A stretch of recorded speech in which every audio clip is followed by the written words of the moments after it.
Okay, I know it's late, but we will get to as many people as possible. I just wanted to note a couple of things at the top for all of you. One, USAID put out an announcement that they've deployed a DART, or Disaster Assistance Response Team, to respond to humanitarian needs in Ukraine. This DART team, which is currently based in Poland, is working closely with European allies and partners who will be on the front lines of the response. The team will lead the U.S. government's humanitarian response to help address critical needs caused by Russia's invasion of Ukraine. The DART comprises 17 disaster experts from USAID who are assessing the situation, identifying priority needs to scale up assistance inside Ukraine, and working with partners to provide rapidly needed assistance to communities affected by the conflict. I know a number of you have also asked me, and we've tried to provide as much detail as possible about how the president has spent his time over the last period since last evening. I think we put out a few details, but just to reiterate for all of you, he closely monitored the events on the ground from both the Oval Office and then back in the residence over the course of last evening.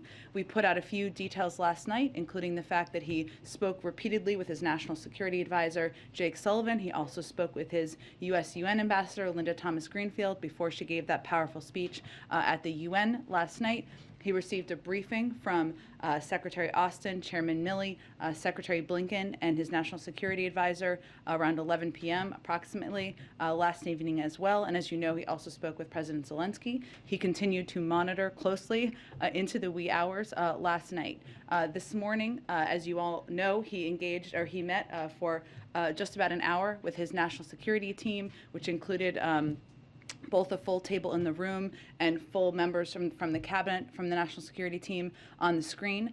During that meeting, as is standard, he received an update from, of course, Defense, Intel, his diplomatic team about the status on the ground, and he has, of course, remained closely engaged with them through the course of the day. As you know, he also had a G7 meeting that lasted a couple of hours this morning, and he also spent an hour this afternoon on the phone with the leaders in Congress, Democratic and Republican leaders in Congress, briefing them on the situation on a secure call, briefing them on the situation on the ground, answering questions they had as well. So that has been his day to date, and he is continuing, of course, to focus on other priorities as president. But